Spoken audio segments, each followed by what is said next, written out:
I paid for her gym membership for 6 months. When I went to pick her up, the personal trainer, I walked through the glass doors of Elite Performance Gym at 4:30 on a Tuesday, ready to surprise Alyssa with her favorite smoothie from the place across the street. The reception smelled like disinfectant and protein powder, and the fluorescent lights made everything look clinical and cold. I could see her through the windows that separated the main floor from the weight room, standing near the leg press machine, laughing at something her trainer was saying.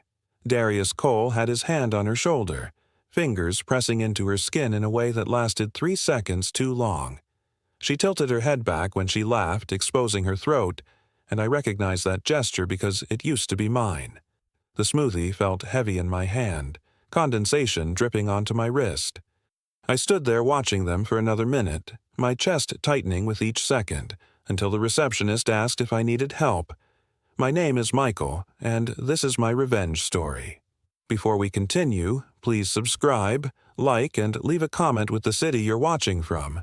It really helps me bring you more great emotional stories. She didn't see me standing there. Darius said something else, and Alyssa touched his chest, just briefly, but it was enough. I watched her fingers linger on his shirt before she pulled back, still smiling that smile I thought belonged to our Saturday mornings in bed. The gym was loud with clanging weights and hip-hop music, but in my head, everything went quiet. I counted the number of times I'd paid that membership fee, 6 months at $95 each, plus the personal training sessions at $60 per hour. That was over $1,000 I'd put into watching another man touch my girlfriend like he owned her. I wanted to walk in there and say something, but my feet wouldn't move.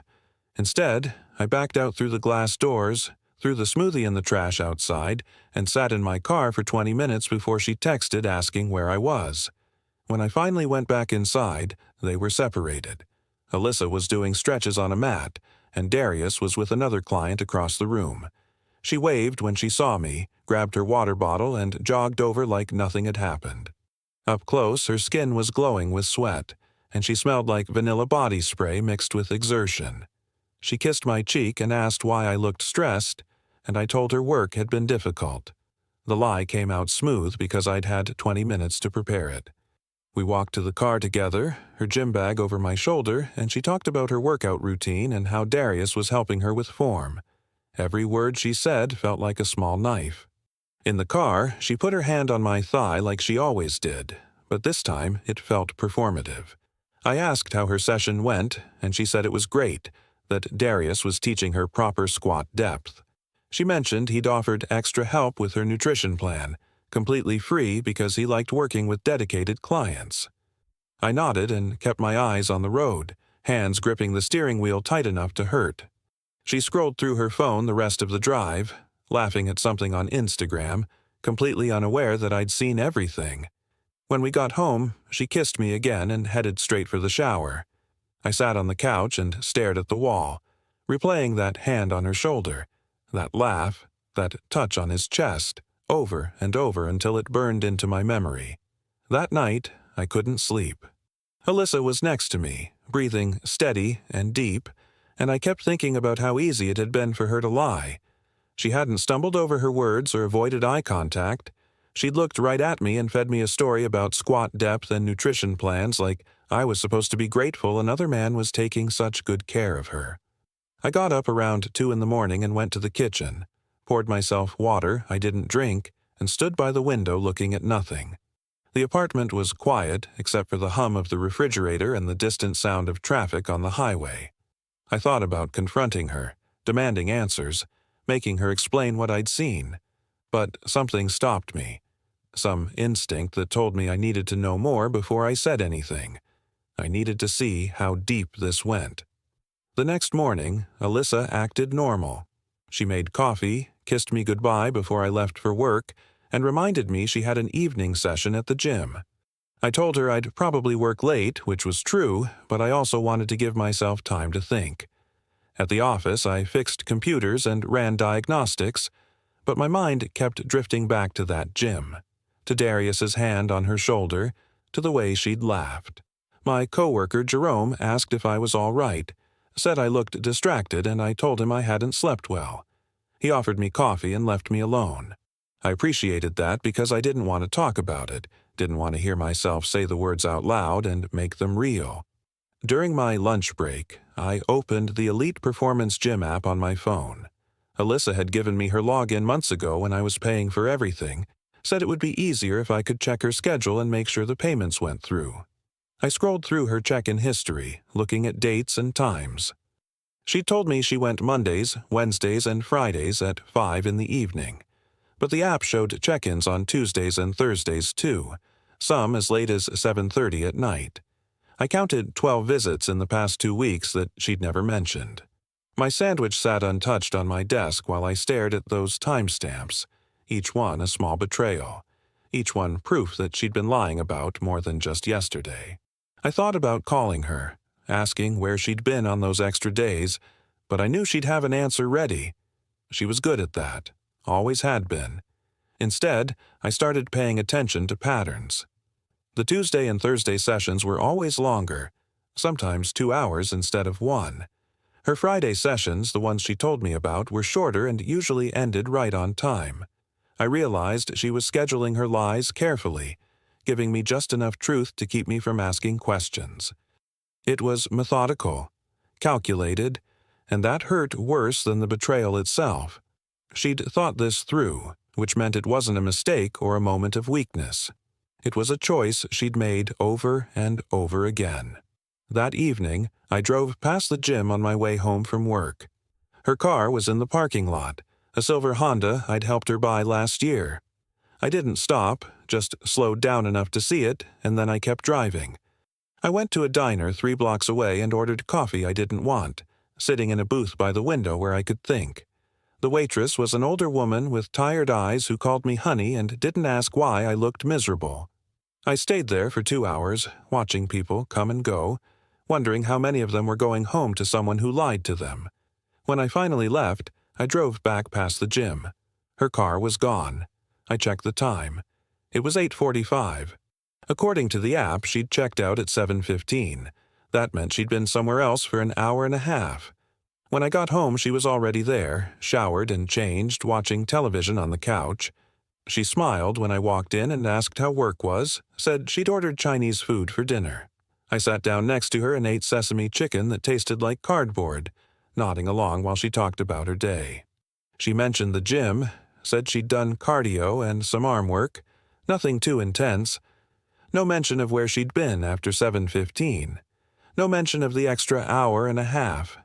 I wanted to ask, wanted to see her face when I caught her in the lie, but I stayed quiet.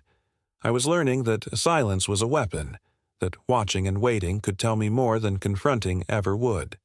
Later that night, after she'd fallen asleep, I checked her phone.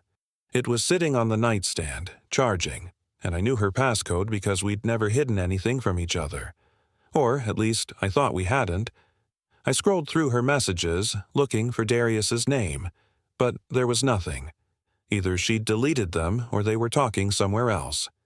I checked Instagram, Snapchat, even her email, but everything looked clean. Too clean. I put the phone back exactly where I'd found it and lay down next to her, staring at the ceiling. She'd covered her tracks, which meant she'd done this before, which meant I was further behind than I'd thought. And that's when I heard it, a notification sound from her gym bag in the corner of the room, a function I didn't know she had. I went to the gym the next afternoon, told Alyssa I needed to grab something from her car that I'd accidentally left there. She was at work managing the front desk at a dental office downtown, so she wouldn't know I was there. The parking lot was half empty, and the receptionist barely looked up when I walked in. I told her I was just checking on my girlfriend's locker, that she'd forgotten something, and the girl nodded and went back to her phone. The gym was quieter during the day, mostly older folks on treadmills and a few guys lifting in the corner. I walked past the main floor toward the women's locker room, then stopped. Darius Cole was coming out of the men's side, and he had Alyssa's burgundy jacket in his hand, the one with her initials stitched on the sleeve. He saw me before I could turn around. His face shifted, surprise turning into something smooth and practiced, and he smiled like we were old friends. He was tall, maybe 6'3", with the kind of build that came from years of disciplined training, and he wore his confidence like cologne. He walked up to me, still holding the jacket, and said he was glad I was there, that he'd been meaning to talk to me.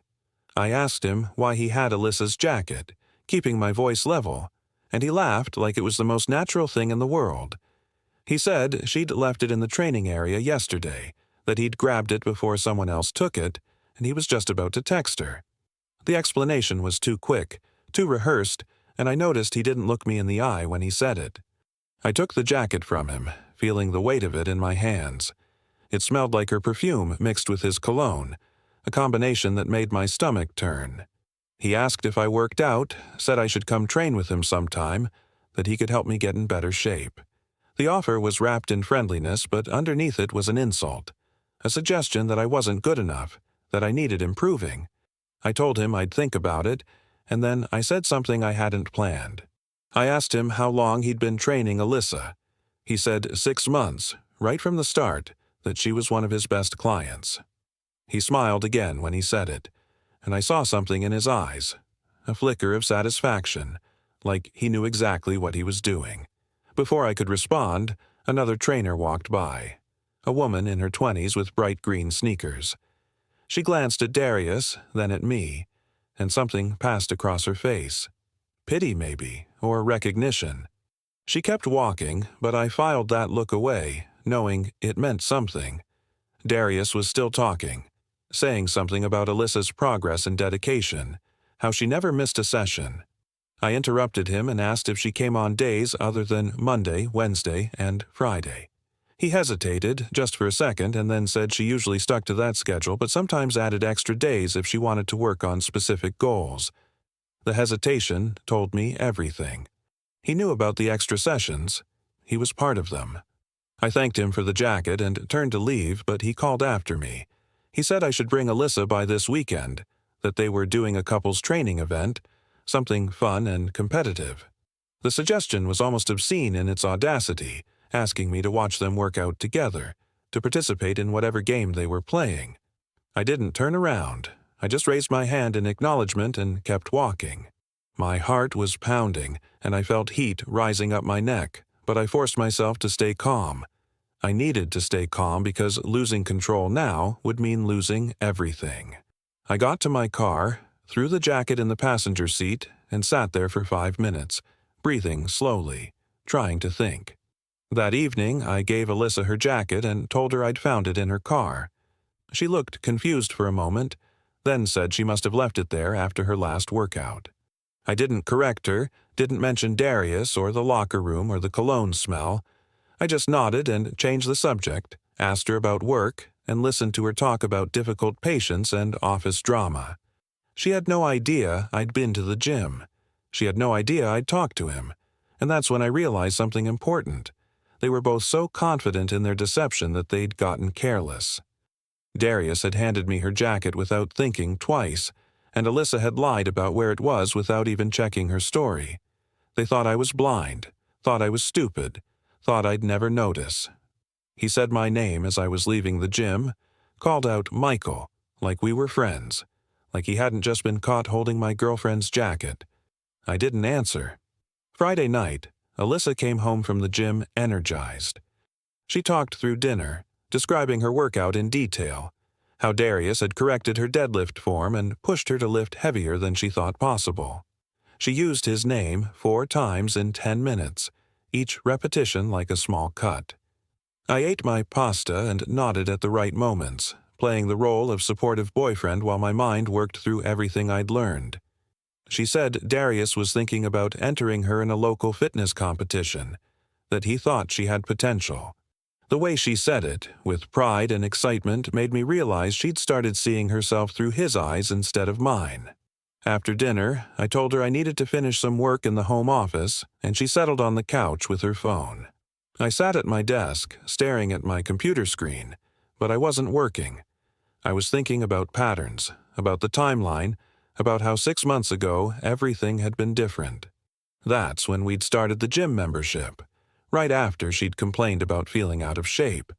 I'd suggested it, even offered to pay, thinking it would make her happy. I'd literally funded my own betrayal, paid for her to spend time with another man, and smiled while doing it. The irony was sharp enough to cut. Around 9, she called me back to the living room.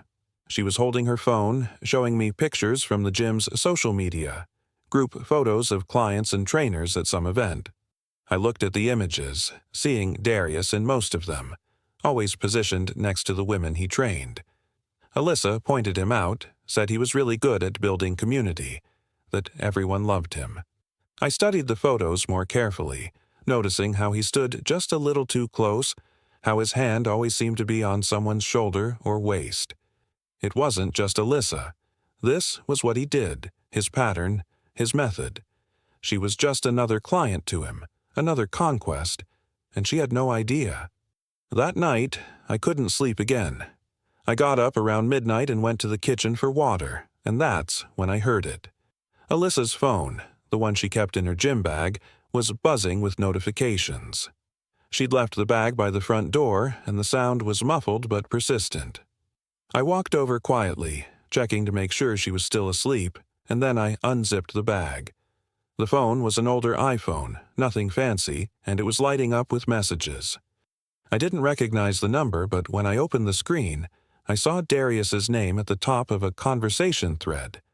My hands shook as I scrolled through the messages, seeing months of exchanges, jokes, flirtation, plans to meet up outside the gym. The messages were worse than I'd imagined. They talked about me, called me the sponsor and the bank, made jokes about how I paid for everything while Darius got the benefits. There was a voice message from 2 weeks ago, and I pressed play with the volume low. I heard Alyssa's laugh first, that same laugh I'd heard at the gym, and then music in the background, the distinct sound of the gym's hip-hop playlist. Darius's voice came through, deep and smooth, saying something I couldn't quite make out, and then clearly, "You know he'll never figure it out." Her response was equally clear. "He's too trusting. That's his problem." The recording was only 15 seconds, but it was enough. I saved the audio file, sent it to myself, and deleted the evidence from her sent items. I put the phone back exactly where I'd found it and went to the bathroom. I looked at myself in the mirror, studying my face under the harsh fluorescent light. I looked tired, older than 32, and I could see the stress in my eyes. But underneath the exhaustion, I saw something else starting to form, something cold and determined. They'd made a mistake, leaving that evidence, getting comfortable with their lies. They'd underestimated me, assumed I'd never look deeper, never question. I splashed water on my face and dried off with a towel, and when I looked in the mirror again, I was smiling. Not because I was happy, but because I finally understood what needed to be done. I went back to bed, lay down next to Alyssa, and listened to her breathe. She had no idea what was coming. Monday morning, I didn't go to work. I called in sick, told my supervisor I had a stomach issue, and then I went to a barbershop across town where no one knew me. The barber was an older man with gray in his beard who didn't make small talk, just asked what I wanted and got to work. I told him to cut it short, clean it up, make me look sharp. 45 minutes later, I walked out looking different, feeling different. The haircut changed my face somehow, made my jaw look stronger, my eyes more focused.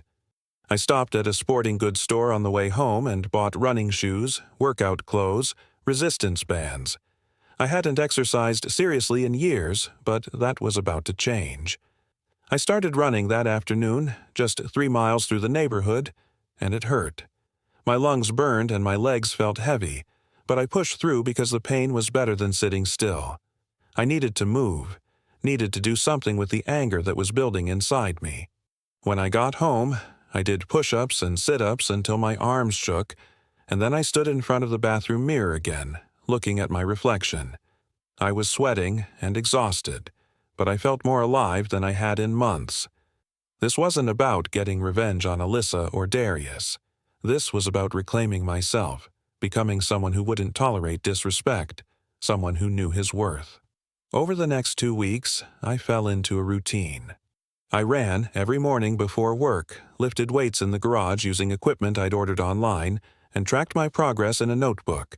I changed my diet, cut out the fast food and beer, started cooking real meals with vegetables and lean protein. Alyssa noticed, made comments about my new haircut and how I seemed more energetic, but she didn't ask too many questions. She was too focused on her own schedule, her own secrets. I let her think I was just trying to get healthy, trying to be better. She had no idea I was preparing for war. 3 weeks into my new routine, I went back to Elite Performance Gym. It was a Saturday morning, earlier than Alyssa usually went, and I wanted to see the place with fresh eyes. The gym was busy, full of weekend warriors and serious lifters, and I walked around studying the layout, the equipment, the people. I saw Darius training a woman in her 40s, demonstrating proper form on a chest press, and I watched how he interacted with her. Same pattern, hand on her shoulder, standing too close, compliments that lingered just a second too long. He was good at this, had it down to a science, and I wondered how many relationships he'd destroyed, how many men like me had paid for their girlfriends to be manipulated. I was standing near the water fountain pretending to check my phone when someone approached me. It was the female trainer with the green sneakers, the one who'd given me that look of pity weeks ago. Up close, I could see her name tag, Tiana Williams. She smiled, but it was tentative, like she wasn't sure how I'd react. She said she remembered me from before, asked if I was thinking about joining. I told her I was considering it, and she nodded slowly. Then she said something that changed everything. She said she'd seen me with Alyssa, asked if I was her boyfriend, and when I confirmed it, her expression shifted. She looked around to make sure no one was listening, and then she said 4 words I'd never forget. "I'm sorry," she said, her voice quiet but firm, "about what I heard yesterday." I asked her what she meant, keeping my voice neutral, and she hesitated. She said she didn't want to cause problems, but she'd overheard Darius and Alyssa talking in the break room, making jokes about someone, laughing about how easy it was. She didn't have to say who. I thanked her, told her I appreciated her honesty, and asked if she'd be willing to tell me more. She looked at me for a long moment, weighing something in her mind, and then she said yes. We exchanged numbers, and she told me to text her later. As I left the gym that morning, I felt something shift inside me. I wasn't alone anymore. Someone else had seen the truth, and she was willing to help me prove it. Tiana met me at a coffee shop 3 blocks from the gym on Tuesday afternoon. She arrived exactly on time, wearing jeans and a Nike hoodie, and she ordered black coffee before sitting across from me in a corner booth. I could tell she was nervous, kept glancing at the door like she expected Darius to walk in. I assured her we were safe here, that no one from the gym would see us, and gradually she relaxed. She said she'd been working at Elite Performance for 2 years, that she'd seen Darius operate, watched him cycle through clients who were in relationships. She called it his pattern, said management either didn't notice or didn't care because he brought in revenue. She pulled out her phone and showed me screenshots, text messages between Darius and Alyssa, pulled from the gym's internal communication system that Tiana had access to as a trainer. The messages went back 4 months, starting professional and slowly becoming personal. I read through them, seeing the progression, how he'd built trust and intimacy through compliments and private jokes. By month 3, they were meeting outside the gym. By month 4, they were mocking me. One message stood out. Alyssa had written, "Michael thinks I'm getting in shape for him. Cute."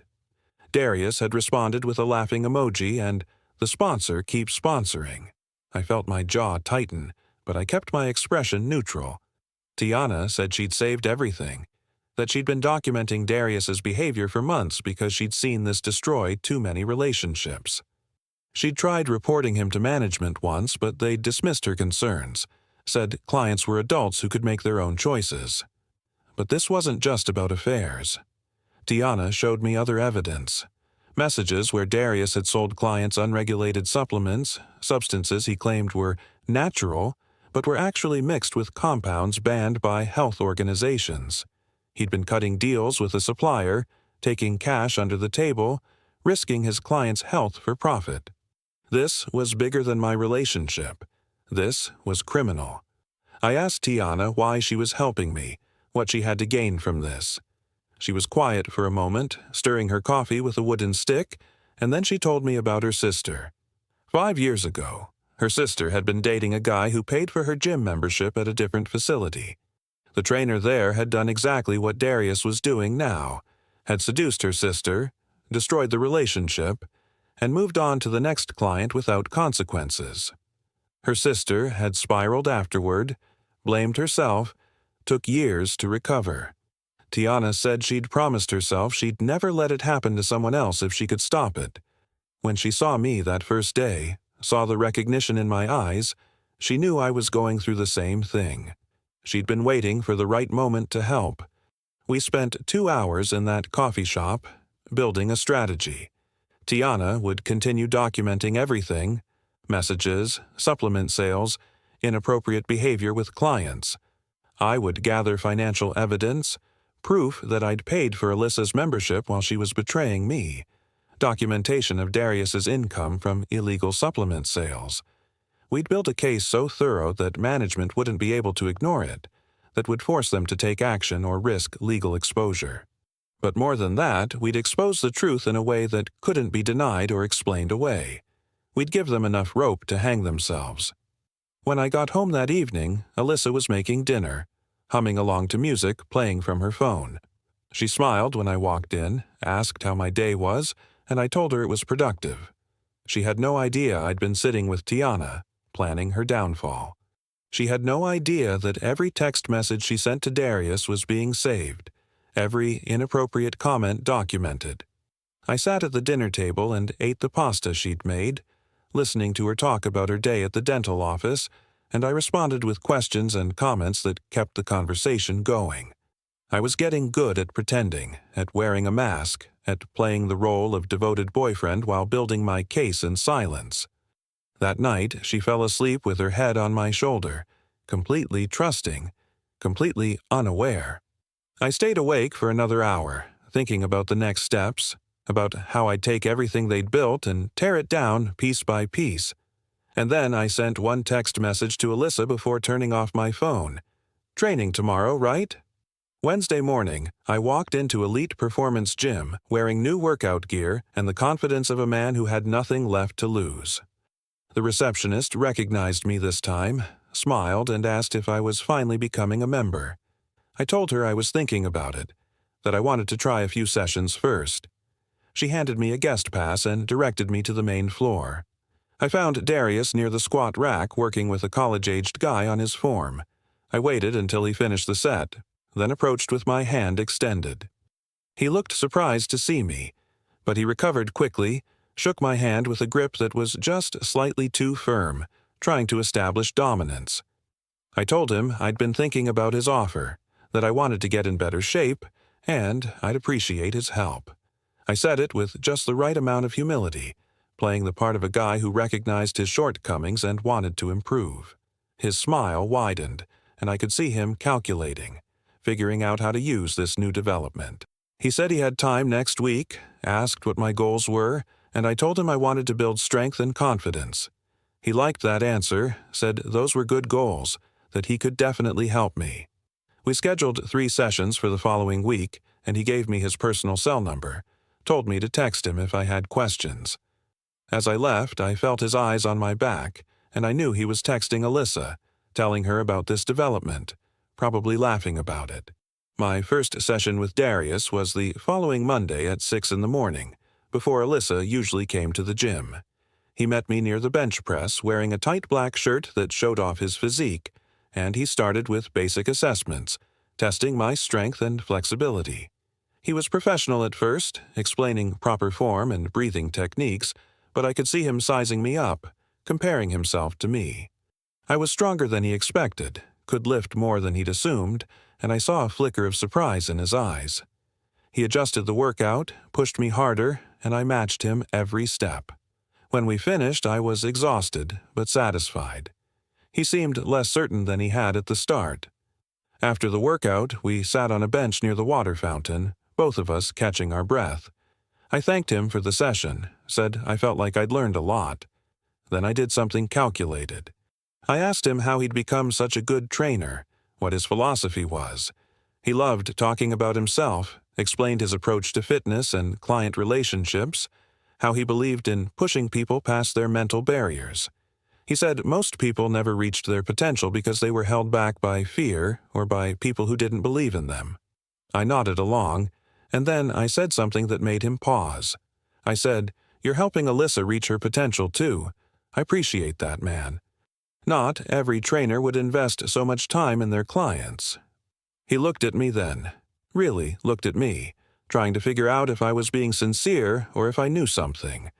I kept my expression open, friendly, grateful, and eventually he relaxed. He said Alyssa was a great client, that she worked hard and listened to instruction. He said I was lucky to have someone so dedicated. I agreed, said I was lucky, and then I asked if we could add another session for later in the week. He said yes, pulled out his phone to check his schedule, and while he was distracted, I noticed a text from Alyssa come through on his screen. The preview said, "Is he acting weird?" He didn't let me see his response, but I didn't need to. I'd confirmed what I needed to know.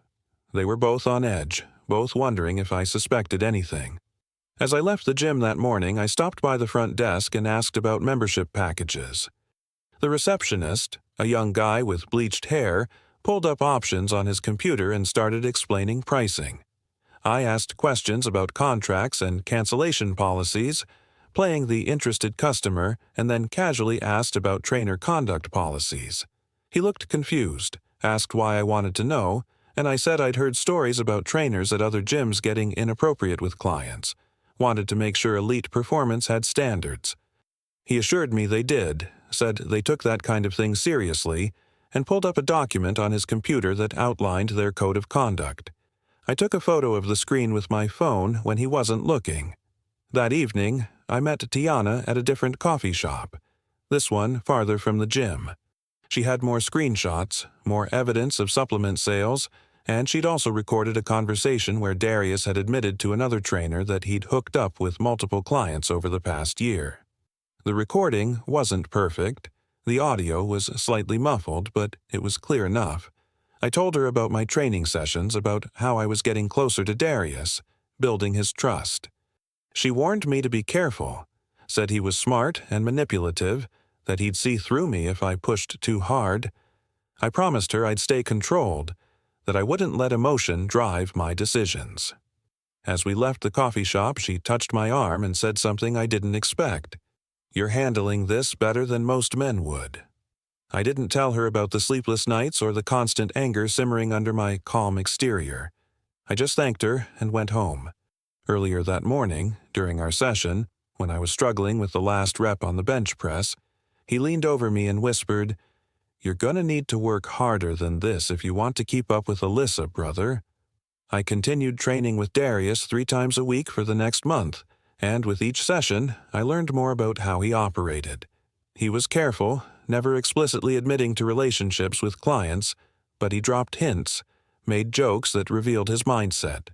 He talked about how some women came to the gym looking for more than just fitness, how they wanted attention and validation their boyfriends or husbands couldn't provide. He'd laugh when he said it, like it was all harmless fun, like he wasn't deliberately destroying relationships. I'd laugh along, playing the naive guy who thought we were just having locker room talk.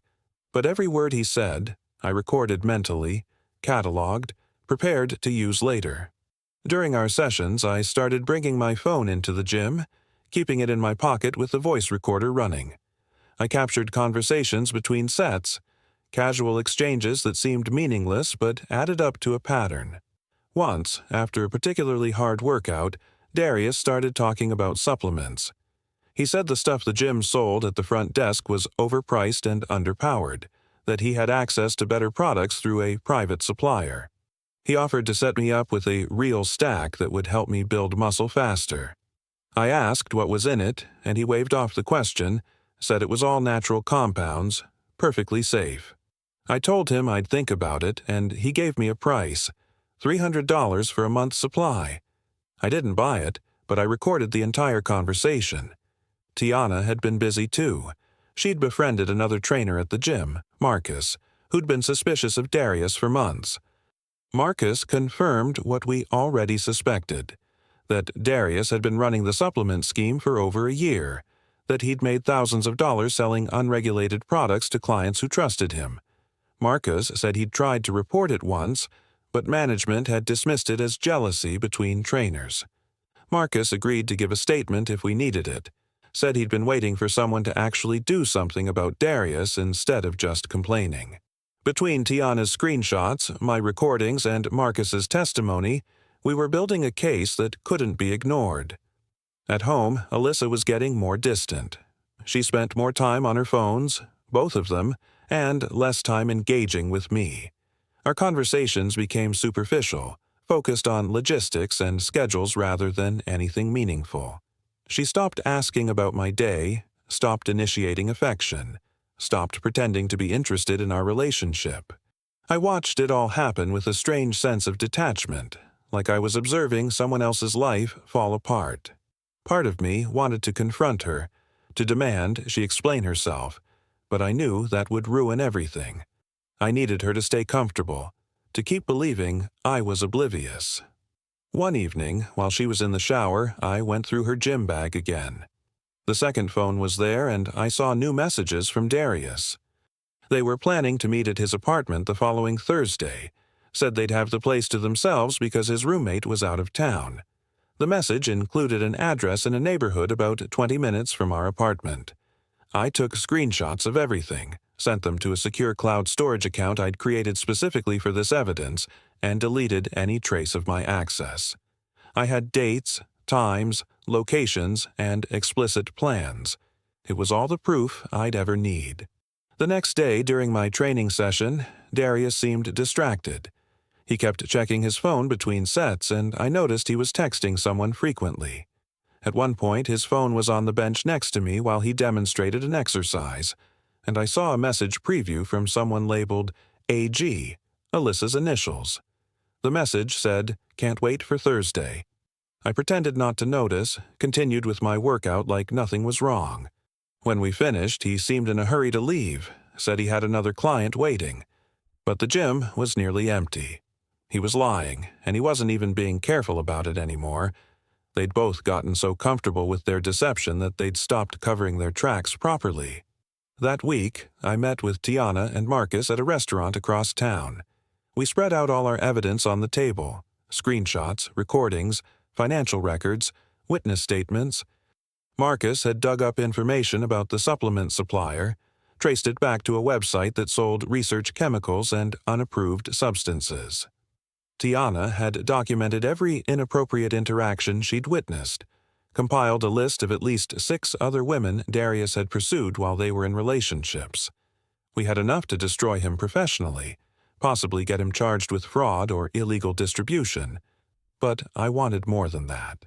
I wanted him exposed in a way that would follow him forever, that would make sure everyone knew exactly who he was.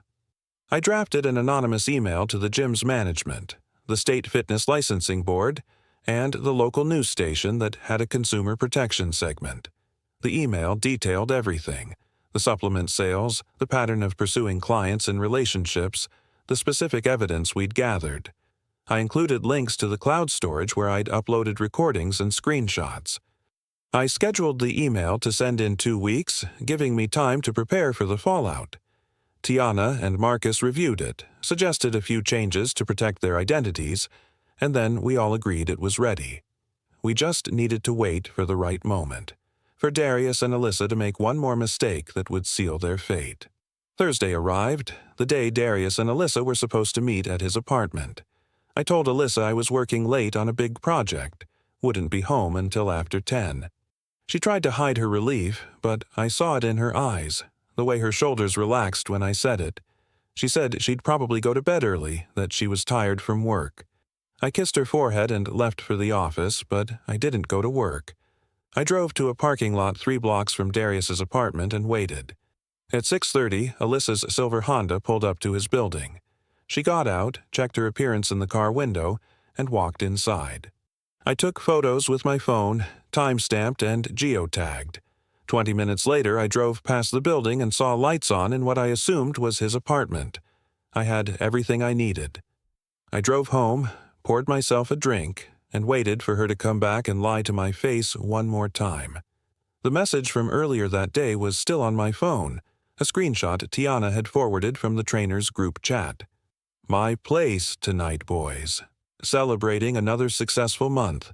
You know what that means. Alyssa came home at 9:15, her hair slightly damp like she'd showered, wearing the same clothes she'd left in but somehow different, rearranged.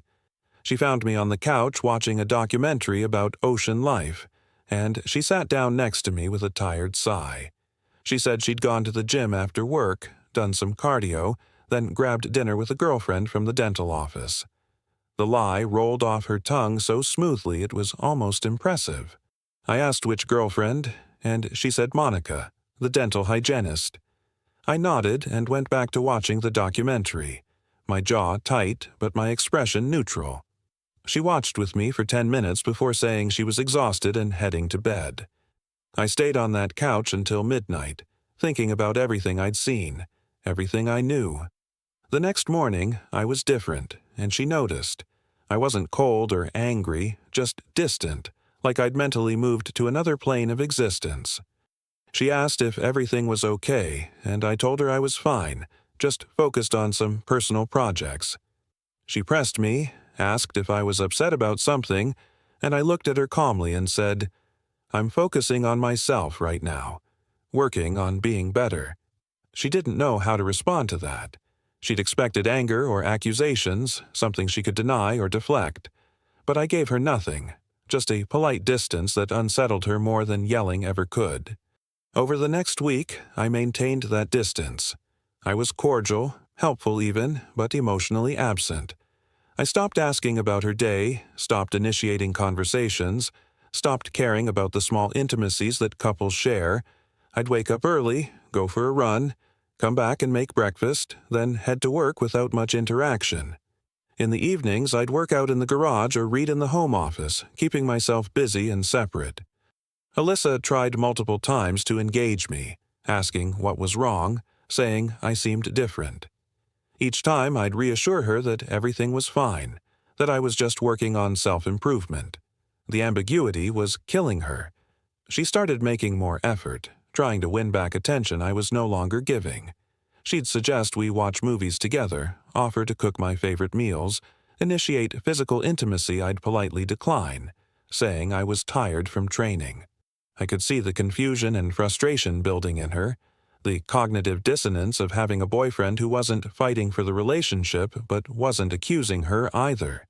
She didn't know how to manipulate someone who'd stopped being emotionally available. She couldn't gaslight me if I wasn't engaging with her lies. She couldn't make me jealous if I appeared indifferent. Meanwhile, I was preparing the final stages of my plan. The email to management was scheduled to send in 5 days. Tiana had confirmed that the gym would be hosting a client appreciation event that weekend, a big social gathering where most members and trainers would be present. It was the perfect moment for everything to explode, maximum visibility, and impact. I'd made sure to RSVP, told Alyssa we should go together, support the gym that had done so much for her fitness journey. She'd agreed nervously, probably worried about me being around Darius in a social setting. She should have been worried about much more than that. On Wednesday evening, 3 days before the event, I was in the home office when Alyssa knocked on the door. She came in and sat across from me, her expression serious. She said we needed to talk, that she felt like I was pulling away, that our relationship was suffering. I listened without interrupting, watching her perform concern she didn't feel. When she finished, I leaned back in my chair and said something I'd been rehearsing in my mind. "You're right. I have been distant. But I'm not pulling away from us. I'm pulling away from the version of myself that wasn't good enough. I'm becoming someone better." She didn't know what to say to that. She tried to protest, said I was always good enough, but the words rang hollow. We both knew she didn't believe them. I went back to my computer, and she left the office quietly.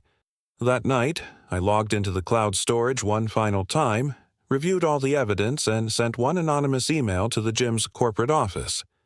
Not the full exposé, just a preview, a hint of what was coming. The subject line was simple: "Your elite performance problem." Friday morning, Darius's training sessions were canceled. I got a notification from the gym's app saying my appointment had been removed due to scheduling conflicts. I texted him asking if everything was okay, and he didn't respond for 3 hours. When he finally replied, he said management needed to talk to him about some administrative stuff. Nothing serious, but I knew better. The preview email I'd sent had included just enough evidence to force an internal investigation. They couldn't ignore allegations of illegal supplement sales and inappropriate relationships with clients, not with documentation attached. Darius was being questioned, and he was panicking. That afternoon, Tiana texted me. She said the gym was in chaos, that Darius had been called into the manager's office along with the head trainer and corporate representative. They'd been in there for 2 hours, and when Darius came out, he looked furious and shaken. Tiana said he'd been suspended pending a full investigation, told to stay away from the gym until further notice. She'd also heard that they were reviewing security camera footage from the past 6 months, checking for any evidence of policy violations. I asked her about the cameras, and she confirmed they covered most of the gym, including hallways and the parking lot. Everything Darius and Alyssa had done there was potentially recorded.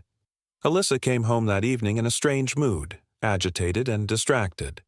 She said there was drama at the gym, that Darius had been suspended over some complaint. She framed it like it was unfair, like someone was trying to sabotage him out of jealousy. I asked what he'd supposedly done, and she said she didn't know the details, just that it was probably nothing. She was defending him instinctively, and I could see her brain working, trying to figure out if this affected her, if their connection would be discovered. I told her it sounded complicated, that the gym probably had to take complaints seriously.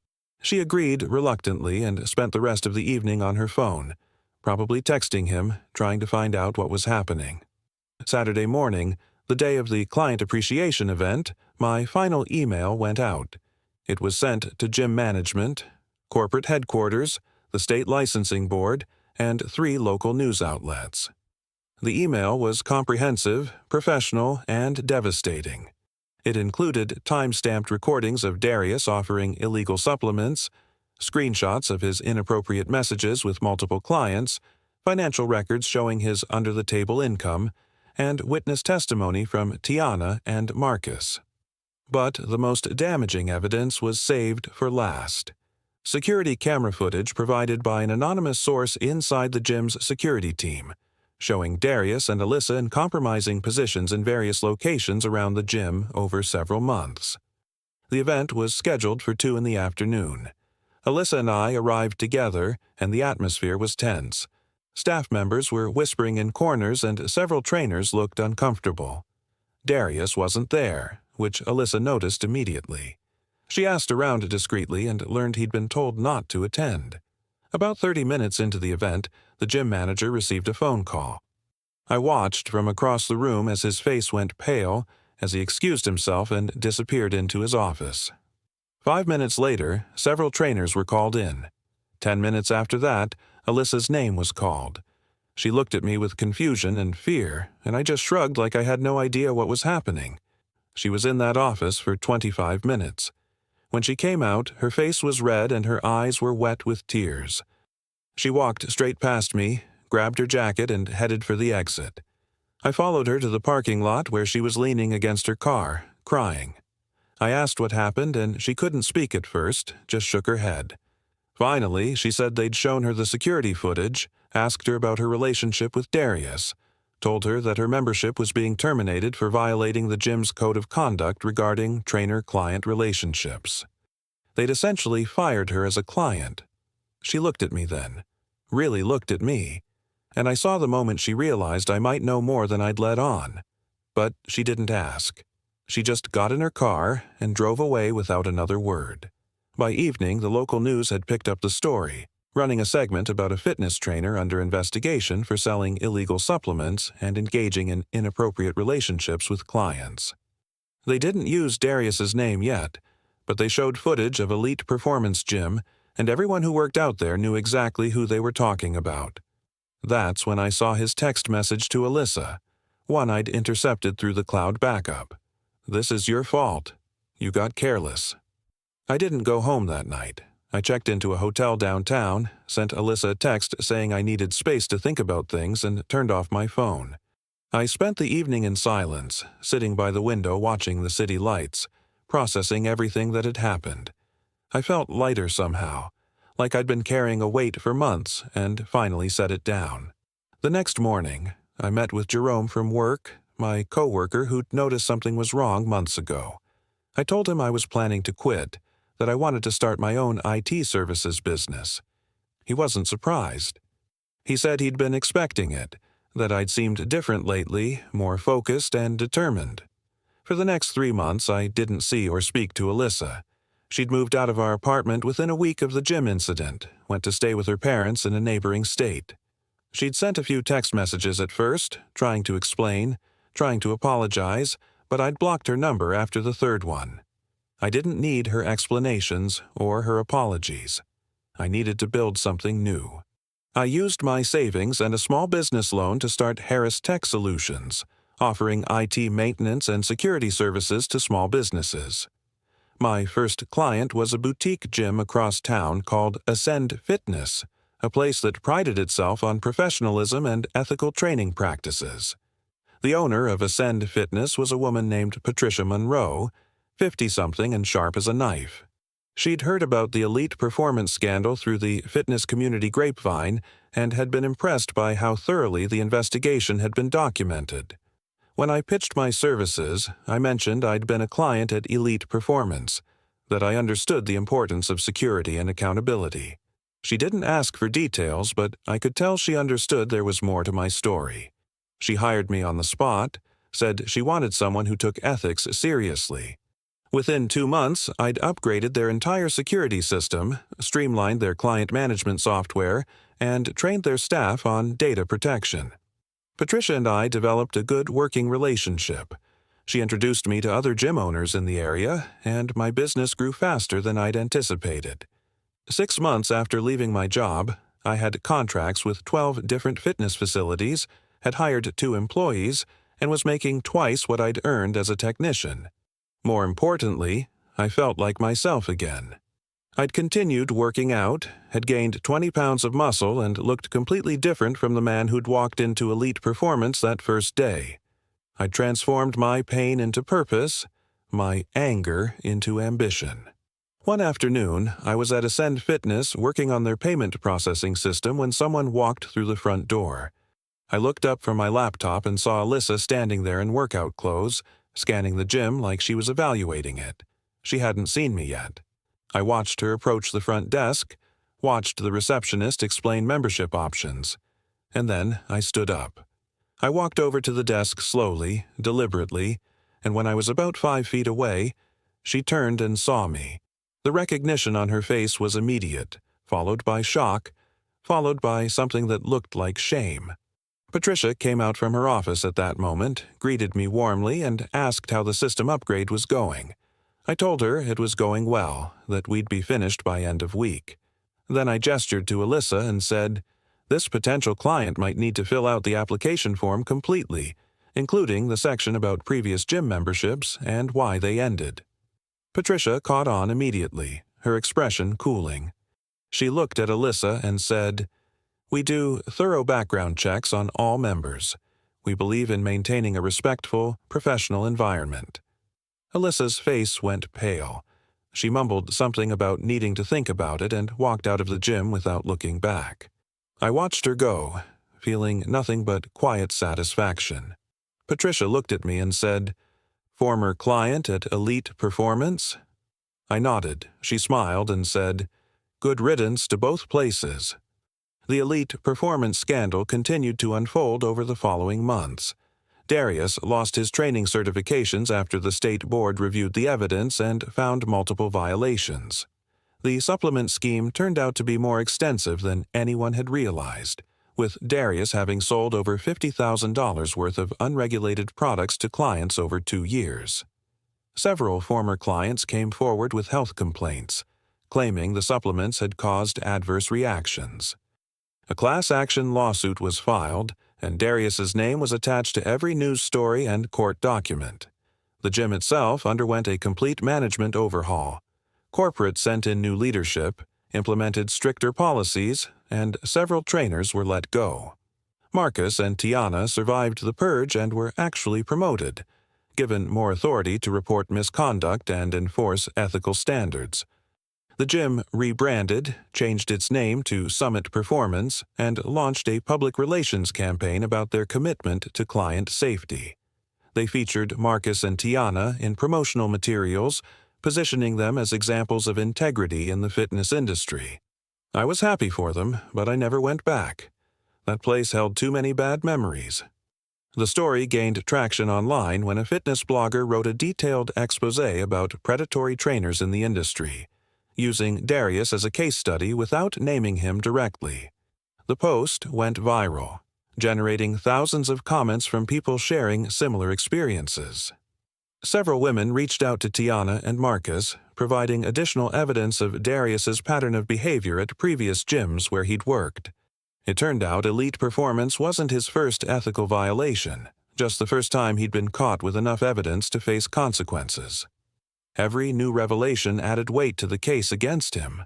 Alyssa's name never appeared in the news coverage, but within the local fitness community, everyone knew. Her social media accounts, once full of gym selfies and motivational quotes, went dark. She deleted her Instagram and Facebook profiles after receiving hostile messages from people who'd pieced together her role in the scandal. I heard through Tiana that Alyssa had tried to join several other gyms in the area and been quietly rejected, that her reputation had preceded her. She'd become a cautionary tale, her name whispered as an example of what not to do. I never said anything publicly about my role in exposing Darius. The email I'd sent had been anonymous, and I'd covered my tracks well enough that no one connected it to me. When people asked why I'd left Elite Performance, I simply said I'd wanted a change, that I'd decided to focus on my business. Only Tiana, Marcus, and Jerome knew the full truth, and they respected my privacy. I didn't need public recognition or credit. Watching Darius's career implode and his reputation shatter was satisfaction enough. About 9 months after everything had fallen apart, I received an unexpected message through my business website. It was from an investment firm that specialized in boutique fitness facilities. They'd heard about Harris Tech Solutions through Patricia, were impressed by my work and business growth, and wanted to discuss a partnership opportunity. They were looking to acquire or invest in small gyms and needed someone who understood both technology and the fitness industry's ethical challenges. The meeting they proposed was for the following week. I accepted, realizing that what Darius and Alyssa had done to me had inadvertently opened a door I never would have found otherwise. Their betrayal had been the catalyst for everything I'd built. An investor at that meeting told me something I'd never forget. You transformed pain into profit, anger into assets. That's the mark of someone who'll succeed long term. The partnership with the investment firm led to opportunities I'd never imagined. Within a year, Harris Tech Solutions had expanded into Harris Fitness Group, a company that provided comprehensive technology and management services to independent gyms. We specialized in facilities that wanted to distinguish themselves through ethical practices and professional standards. I'd gone from fixing computers to helping shape the fitness industry's future, and the irony wasn't lost on me. Darius had been so focused on taking shortcuts and exploiting clients that he'd never built anything lasting. I'd built an empire from the ruins of what he'd tried to destroy. I was invited to speak at a regional small business conference about entrepreneurship and turning adversity into opportunity. The organizers wanted me to share my journey from IT technician to business owner, and I agreed, though I was careful about what I revealed. The presentation focused on identifying market gaps, building ethical businesses, and the importance of integrity in service industries. I didn't mention Darius or Alyssa by name, didn't tell the personal story behind my motivation. Instead, I framed it as a lesson about resilience, about recognizing when your current path isn't working and having the courage to build something better. The presentation was recorded and posted online, where it gained unexpected traction.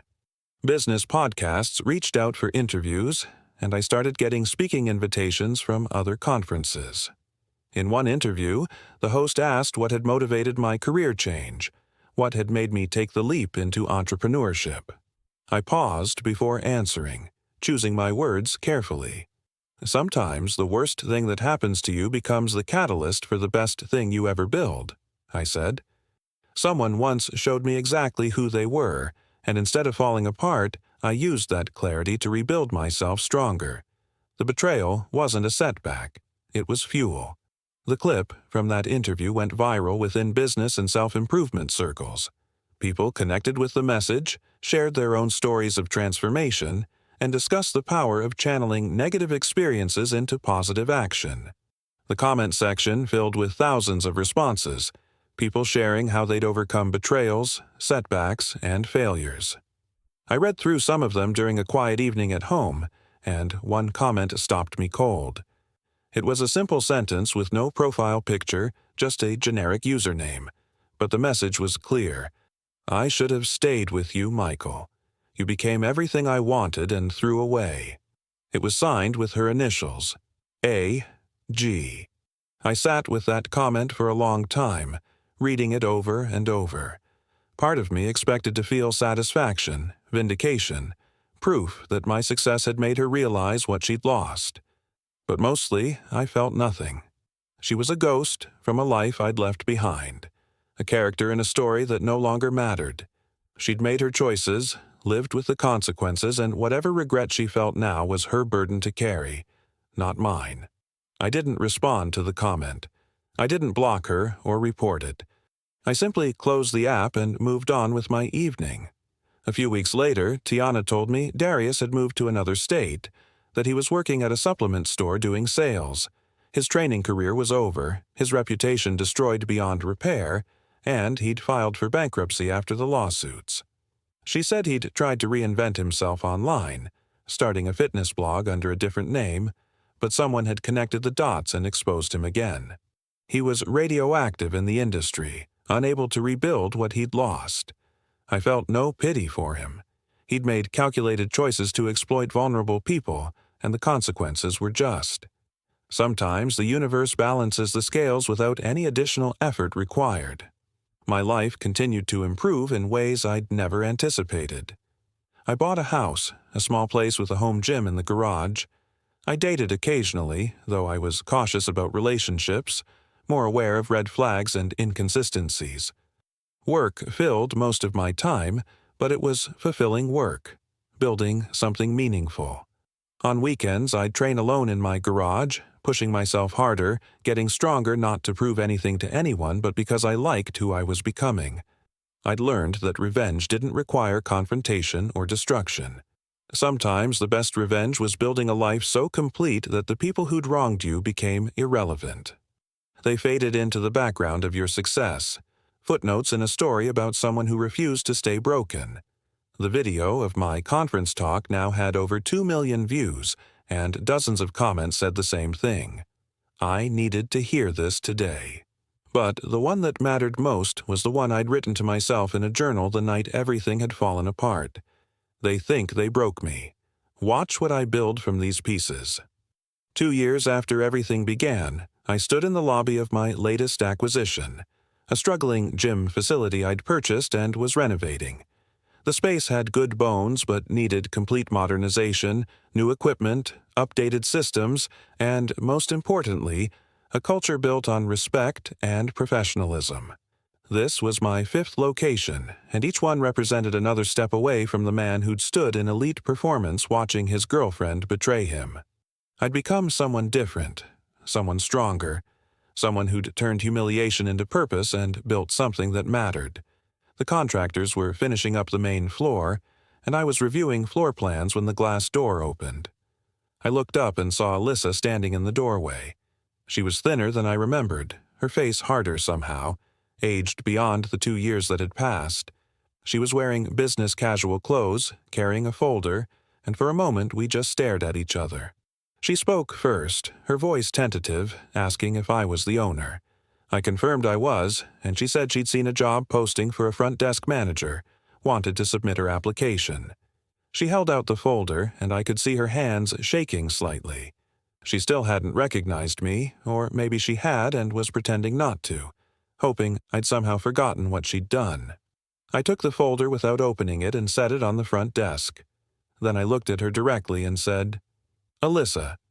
The use of her name made her flinch, made her realize that pretending wouldn't work.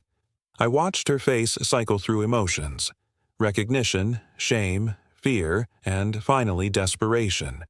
She started to say something, an apology maybe, or an explanation, but I raised my hand to stop her.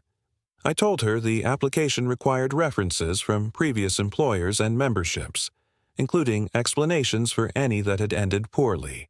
I said we did thorough background checks, verification calls, and social media reviews before hiring anyone. I watched her understand that she'd never pass those screenings, that her past would disqualify her before she even got an interview. She asked if I was going to hold one mistake against her forever, her voice cracking with frustration. One mistake. That's what she called months of lies, manipulation, and betrayal. One mistake. I didn't get angry. I didn't raise my voice. I simply told her that choices had consequences, that she'd demonstrated a pattern of dishonesty and poor judgment, and those weren't qualities I wanted in my business. I said it matter-of-factly, the way you'd explain why a product didn't meet quality standards.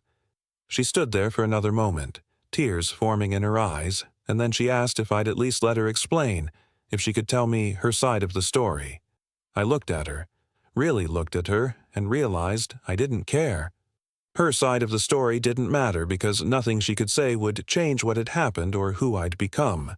I told her I didn't need an explanation, that I'd moved on, and she should too. I walked past her to the door and held it open, a clear signal that this conversation was over. She walked out slowly, stopping once to look back at me, searching for something in my face, forgiveness maybe, or anger, or any emotion that would give her something to work with. But I gave her nothing, just a neutral expression and a goodbye. She left, and I closed the door behind her. I went back to reviewing the floor plans, making notes about equipment placement and workflow optimization. One of my employees, a young trainer named Devin who I'd hired away from Summit Performance, asked if I was okay. He'd seen the whole interaction, knew something heavy had just happened. I told him I was fine, better than fine actually, that I'd just closed a chapter I should have closed 2 years ago. He nodded and went back to setting up the sound system. I finished my work, locked up the building, and drove home through evening traffic, thinking about how far I'd come. That night I sat in my home gym and thought about everything that had led to this moment. The betrayal, the pain, the careful planning, the slow transformation from victim to victor. I'd learned that revenge didn't have to be loud or dramatic. It didn't require confrontation or destruction. Sometimes the best revenge was becoming so successful that the people who'd hurt you became irrelevant, that their apologies and regrets meant nothing because you'd built a life they could never touch. Darius had lost his career, his reputation, his future in the industry he'd tried to exploit. Alyssa had lost relationships, opportunities, and the man she'd taken for granted. But I hadn't taken anything from them directly. I'd simply built something so strong that their absence didn't create a hole. They'd removed themselves from my life through their own actions, and I'd filled that space with success they couldn't comprehend. I pulled out my phone and looked at the numbers. 5 gym locations operating successfully, 12 more under contract for technology services, 15 employees, and revenue that had quadrupled year over year. I'd been featured in 3 business publications, was consulting for a national fitness franchise, and had speaking engagements booked for the next 6 months. None of it would have happened if I'd stayed in that relationship, stayed in that job, stayed as the man who didn't know his worth. The pain had been necessary, the catalyst that forced me to become someone better. I'd turned betrayal into fuel, humiliation into motivation, and loss into gain. The man I saw in the mirror now was unrecognizable from the one who'd stood in elite performance holding a smoothie, watching his world crumble. That man had been broken. This man was unbreakable. Now, I want to hear from you. What would you have done in Michael's place? Leave your comment, like this video, and don't forget to subscribe. And if you want another powerful story, click on the video appearing to your left.